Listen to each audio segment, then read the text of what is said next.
Back of the Bus podcast coming to you with another comic book review. Today we've got Judgment Day number 5. Great epic event series going on right now. Help me review. We got my co-host, as always. I ain't saying, I'm just saying, Mr. Theo Butler. Yes, sir. Back in the building with Back of the Bus, backing up Avengers versus X-Men versus Eternals. We got writer Kieran Gillen, Valerio Schiti is the artist, and we got Marte Garcia on colors. Open up to the first panel of the Avengers, the Progenitor God, giving the big thumbs down. That's where we picked up from last issue number 4. Everybody's kind of scrambling, right? Everybody's getting to their spots. I love that we did not Groundhog's Day this, because the way that last issue ended was perfect. And then we get dropped right down in the aftermath of that, the immediate aftermath. Not, a week has passed and the world's in an Armageddon-like state, and now, like, no time jumps. You just gave me one of them oh shit moments. Dropped me right back into the next issue for sure. Get it on and popping. Don't waste no time. And I think that's the thing about this whole run has been efficient, self-explanatory to a degree, definitely entertaining. No time wasted. Great verbiage. Like, there's literally nothing here that you have to figure out what's going on. Like, they do a great job in tying everything up into a nice little bow. And the way she keeps tying in with the characters, the human characters, every issue. Yeah, I like that. Yeah, this was probably the first issue where I had something to criticize, but it's nothing we'll get to for a minute, so we got a little time there. But you're right, we do get on the next page the check-in with all of the civilians. Tom is after he caught his ass whooping in the alley. He's bewildered. Why would this happen to me? I'm such a great person. And his son reams into him and lets him know the truth. Katrina, while she's thinking about why this happened to them, or what she should do, or how she'll be judged, she takes to the streets and starts, helping people. Molly, that is Arjun's wife, the widow, right? That the Progenitor declined to judge because I believe he's scared of her. I think that's still ironic. Like, so you don't want to face her, huh? Yeah, he don't want no smoke with her. He don't. It's one of those things where I don't know if you watched the show, Dadgummit, my daughter loved this dadgum show. Dean and whatchamacallit, Supernatural, and the conversations they used to have about God. So we questioning gods now, and gods don't want to be judged. They dag themselves. It was one of the things that I found that was interesting. They talked about that. They had similar conversations on Supernatural. So I think this is a nice little touch where the celestial is afraid. Because how does that go if you face a human as a celestial and they judge you? I think we'll find out eventually. Daniela, she's sitting with her mother while the rioting fires burn outside of her window. Jada is walking the streets, walking over bones, on her way to go see Cap, it looks like. Quinta is scared. The Progenitor is sorry that he made the little boy cry, apparently. The Progenitor, just think about this for a second.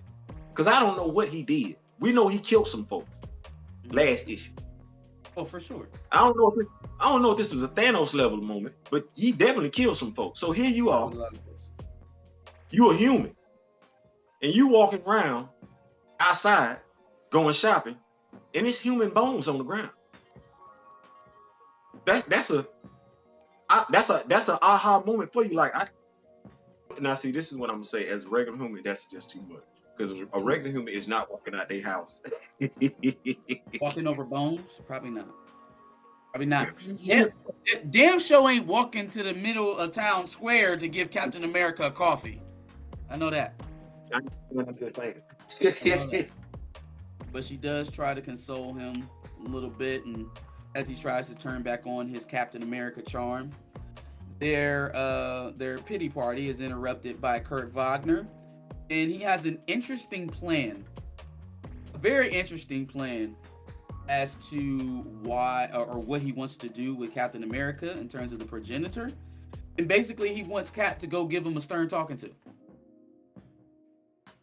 which immediately starts sending off red flags in my head. It's like, what is that going to do? Didn't Star Fox try that already? Doesn't he literally have the power that would lend himself towards convincing the progenitor? Like that's the next move, is to get him in front of the celestial god.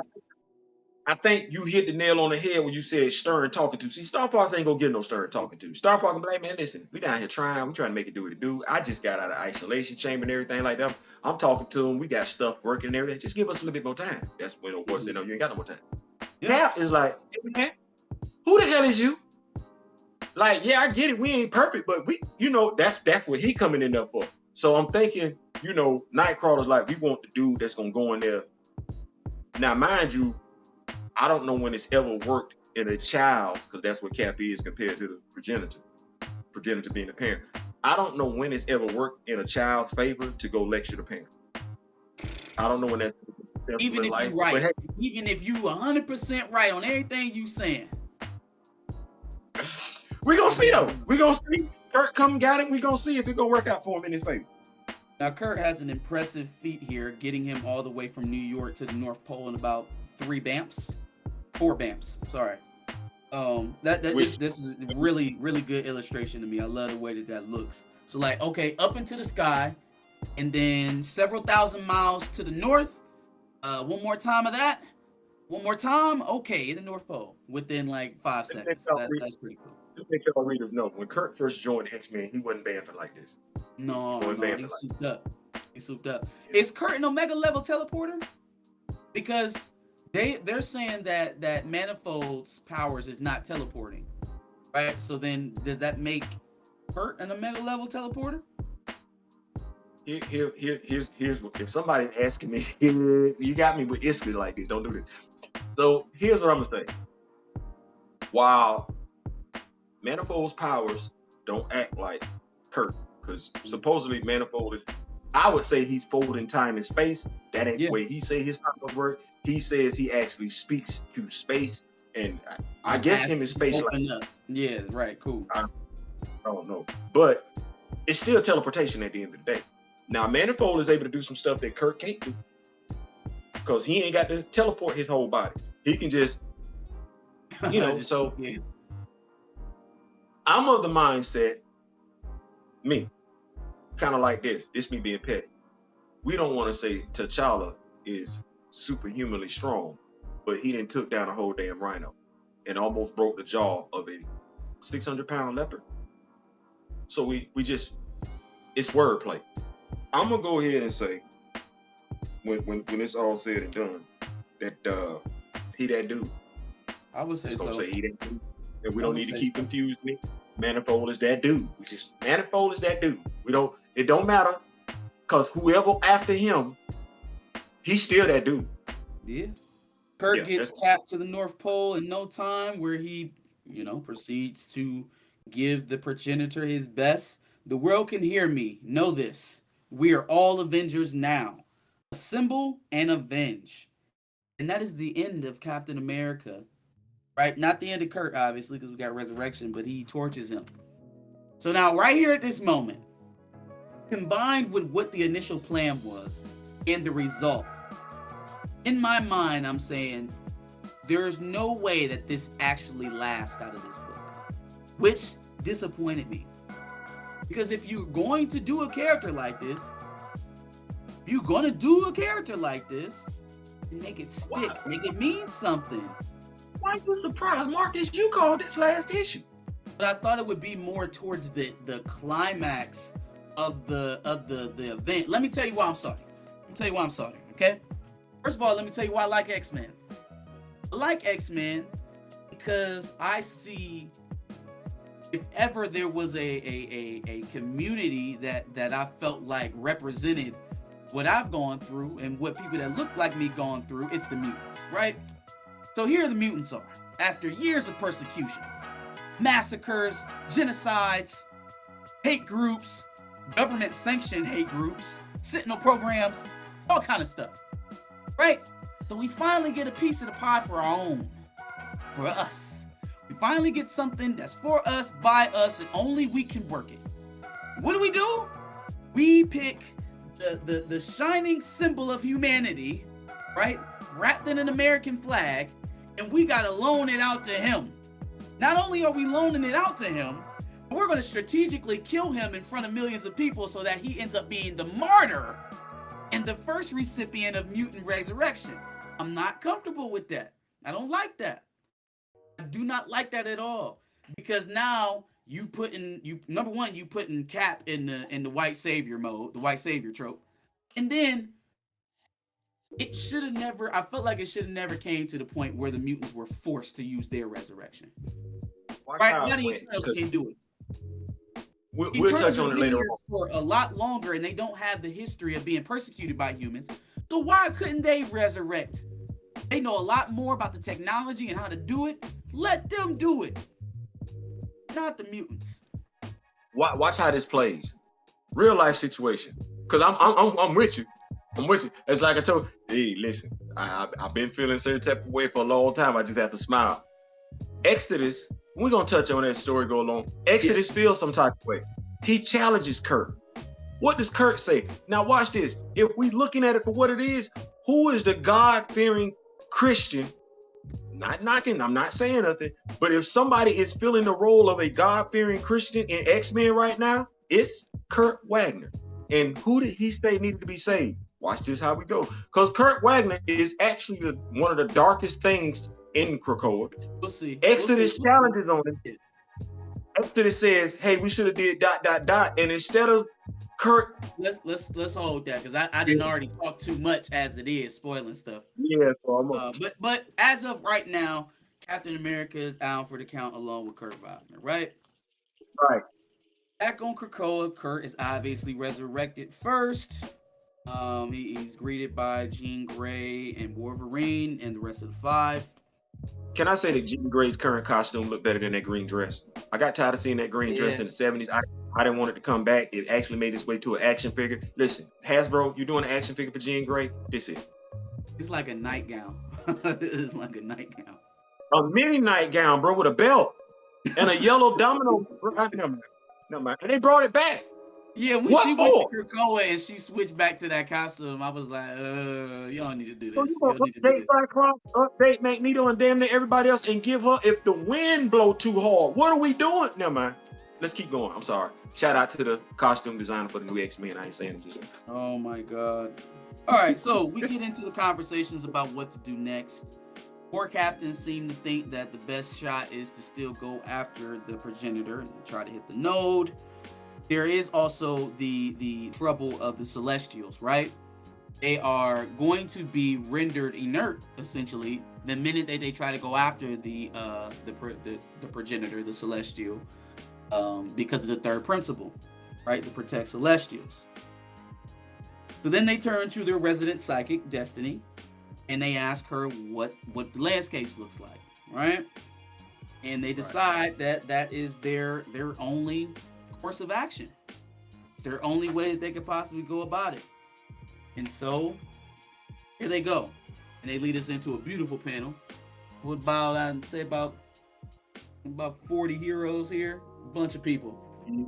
It's an all-out battle, and they start. We even got one of the mechs. Yeah, in the back. Yeah. So that the Hex ends up being part of it as well.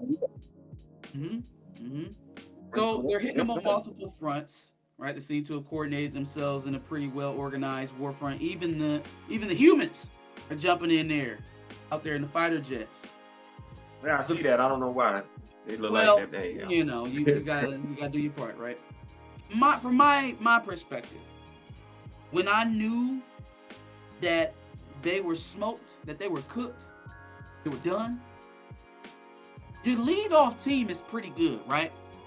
You got Jean Grey, you got Namor, Icarus, Exodus, you got the Phoenix Force, Maya Lopez, you got Captain Marvel. That sounds like a pretty stout lineup, right? They should at least be able to dent you, make you feel them, right? But all of that is a distraction for the Norse god, right? the god of thunder himself to land a direct hit. So they expose the node that needs to be exposed. Thor gets right home and he lands a direct hit. Look what happens to Thor in the next page. This is a god, right? The power cosmic within him. Odin just passed, so he has the full power cosmic, at least canonically. I don't know what they're working with here, in this book in particular. But canonically, he has the full power cosmic. He turns him into barbecue chicken. That's when I knew that they were done. I knew that they were done the minute that Thor's hammer hit that celestial. It's over. It's over. It's over. Y'all gonna have to do something else. I looked at it almost like you taking a hammer to a grenade. You deserve everything to happen after that. Well, not even that, right? Because it's not just the brunt force, right? It's not just the head-on force. But the psychic link that they were trying to break into, the Stepher Cuckoos, and check them out. Check them out. He burnt them mentally. His mental power was so strong that he scorched them through their mind. Wrong move. What made them think that wasn't gonna happen? The dude put y'all in a whole mental world where y'all thought y'all have destroyed the world. Stop playing with this dude. It's not so much that, and I actually have a question for you, so I'll set that one aside. But with that, I don't think it's so much that they didn't think it was happening. The thing with Destiny is, it's kind of how Infinity War ended, right? Even Strange runs all his scenarios in a few seconds, millions of them, and they come up with the most likely outcome. What has the best chance of success for what we're trying to get done? I think that's how Destiny's powers work as well, to a certain degree. So they probably knew a lot of y'all not coming back. And that leads me to my next question. As I'm seeing all of these folks, seeing a lot of non-mutants. Like, Namor's good, Icarus is probably good. Captain Marvel? So, is Carol Danvers off the... You know what? I probably need to go ahead and read this Avengers, this Judgment Day Avengers tie-in and see what's going on with all that. Because as far as I know now, based off of this book, Captain Marvel's gone, Maya Lopez is gone. Maya Lopez with the Phoenix Force. Smoke. You need to send me that book so I'll make sure I go pick it up tomorrow. Like, don't do that. Let's work on this. I got you. But I got you. It's one of them things where the more the story builds up and I'm seeing like people die and everything like that, it's something where they talked about this before. It's almost like it's going to be like a soft reboot per se, because while it's not a crisis, but it is a crisis, and you don't have everybody in it, but everybody in it. You ain't killing everybody, but you're killing some key people. People that they gotta come back. Like, I don't care what you say, they gotta come back, and they got to come back shortly or during this series. Like, either shortly after this is over with, or while this is taking place. But they can't stay dead. I would like to see some of these characters stay off the board. You know why? Show me your pen. Show me your pen. Like, it's not enough to be like, all right, well, we're gonna take a major character and we're gonna kill one off every 5 to 10 years just for shock value.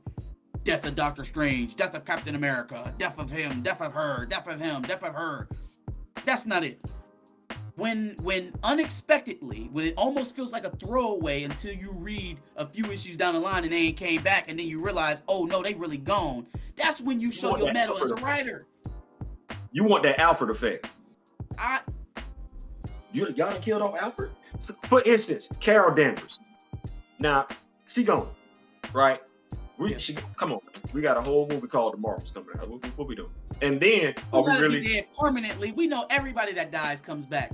The mutants brought back every mutant that died in a historic fashion there ever was. They brought them all back, right? I know that they have to come back eventually. I would like not to pick up next week's book and see him walking around, because now everything that I'm reading in 5 feels a little bit lighter, And I think that's one of the things that we were struggling with, even when we were talking about the books that Nightcrawler was in, dealing with the whole spirituality aspect of resurrecting. The pros, the cons of it. How does it affect you? How does it affect your spirituality, even though you can be resurrected? Because even though they can be resurrected, they still remember dying. And I don't know how I would feel about that one. Like, what? Man, I remember getting hit by a car. Can you take that memory? Because I don't want that one. So I definitely see what you're saying. It takes away from the story if death is cheapened. But this whole exploration of death, it being cheapened, is what, to me, this story arc is about. Because you got the mutants, but you also got the Celestials, and then you also have the humans. Not just the humans that can be through resurrection protocols, but what about the humans that are being adversely affected when Celestials die? So I'm here for it. I don't want any deaths to be cheapened. I do want them to be, as you would say, well written out. So I do want it to be well written out. We do get a little bit of dialogue here about the progenitor's creativity in the way that he's dismantling people. It makes Cyclops vulnerable to his own optic blast. Captain Marvel is not the first of her name. He died of cancer. She does too, but more quickly. An aggressive cancer kill in the middle of a fight? Like, her just lay down on the ground with freaking wrath and pain. Just go out and go out. Like, Jesus Christ, he explodes somebody. Do you hear what he's saying? I try to kill creatively, because to be a god is to be creative. Says who? In death? What do you? So each death got to be different. Yeah, right. Yeah, okay.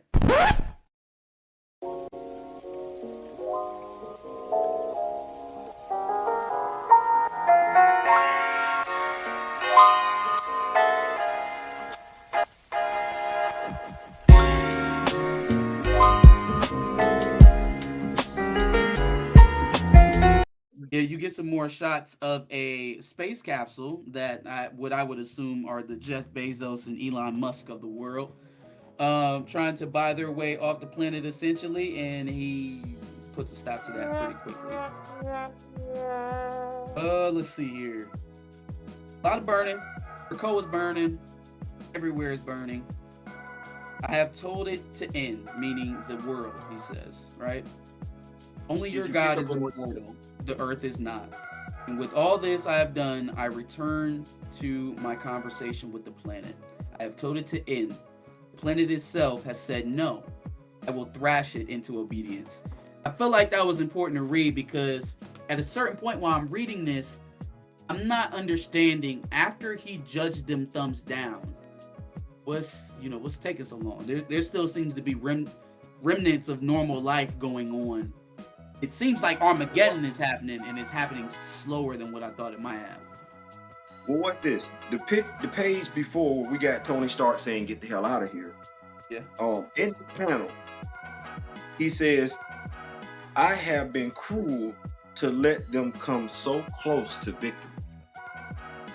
Because he was under control the entire time. Right. So it's one of those things where it's like, I'm seeing weaknesses in the progenitor. You don't want to be judged. You are petty as hell, i.e., you're displaying a lot of human emotions for somebody who's judging humanity. Who got his brain synapses, Theo? Who put his synapses into that thing? The same dude in the panel. Whose human emotions is he acting off of right now? Right. And now you sit up here saying, "Oh, they got close to victory." You know what it sounds like? It sounds awfully like an arrogant Tony Stark who almost got his ass handed to him, being overconfident. So it's one of them things where I just thought it's interesting. There are bits and pieces where the progenitor is displaying emotions he shouldn't be, but should be considering who put his emotions in there. But yeah. For sure.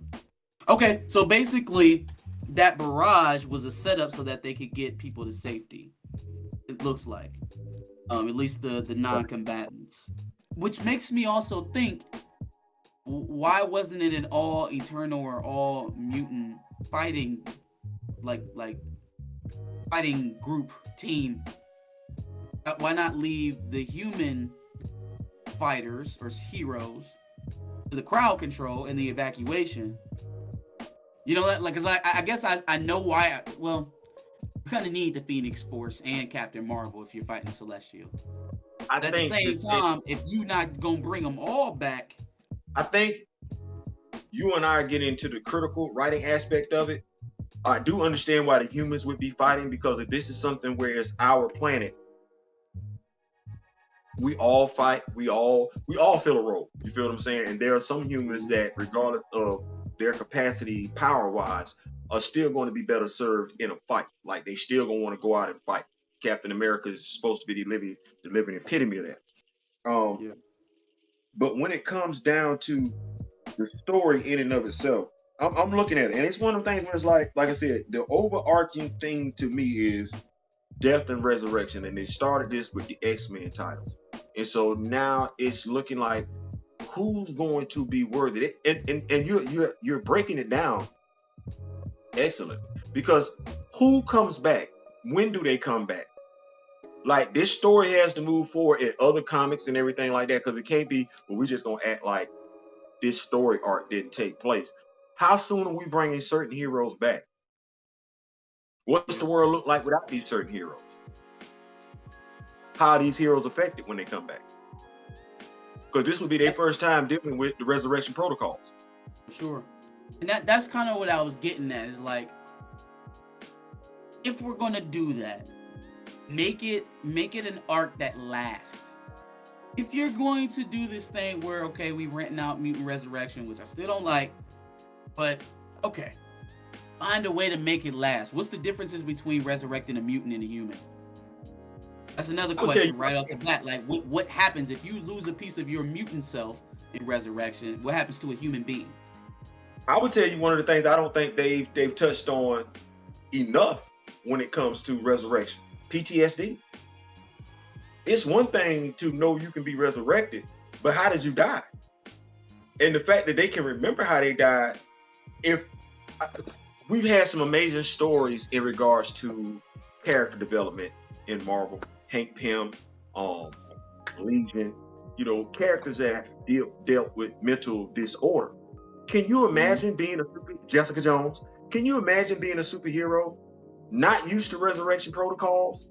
There's this big ass behind Sentinel. I'm gonna say Celestial. You get killed, and now Wonder Man, Simon Williams suffered from PTSD. Like, they have so many opportunities on the table with these stories and how these heroes react when they get back. Mm-hmm. Don't just leave it with A.X.E. No, run with it. Run with it. So it looks like they fled to the X Mansion, if I'm not mistaken. Is that where they went back to? I'm trying to think of another place that looks like this that would house that many people. It seems like they went back to Xavier School for gifted mutants or gifted children, whatever it's called. This don't look like the mansion, unless this. You don't think so? This look like it's something in the cut. This don't look like New Jersey. This look like somewhere out there yonder. Okay, well, wherever they did, they fled, and that's where everybody fell back to, and that's also where they're housing the resurrection eggs. Right, so they're having a couple different conversations here. The first one is what to do about the progenitor, because obviously the big hammer approach didn't go well. R.I.P. Thor, as Nightcrawler said there. They're also having conversations over who to resurrect, like what they need going forward, and who fits best where. Right? So they bring back Logan. Jackknives is standing there. The team that they decide to go in with is Makkari, Ajax, Cersei, Jean Grey, Tony Stark, Sinister, Logan, and Jackknives. So also another point that helps them in this pursuit as opposed to the prior ones, they have given Jean Grey control of Cersei and Ajax and Makkari, just in case that third principal thing kicks in again. So that was another point that I thought was good to point out. Absolutely. Because once again, we keep showing all of these interchangeable parts in between mutants and Eternals, whether it's the Unimind, whether it's the gates, whether it's even controlling the firewall that controls the principles, right? Like the fact that they are able to link together so symbiotically shows me that there's potential there. It's one of those things where we can sit back make a strong case that between the mutants, the deviants, and the Eternals, they shouldn't have any more problems with Sentinels. Oh yeah, no, we're not going back to now.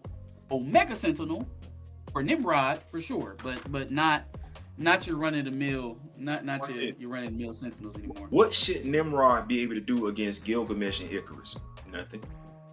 Because if everybody do, we're not talking the movie, we talking the Marvel Comics version of these characters. Gilgamesh and Icarus. Nimrod should be a Nimnod with them two. It seems like the plan is to infiltrate the progenitor, right? And so right as they are entering in, the alarm sound, Jack of Knives sacrifices himself to let the rest of the mutants get in. Gene radios back to base to let them know that they are in and that they need all the time that they can possibly buy them.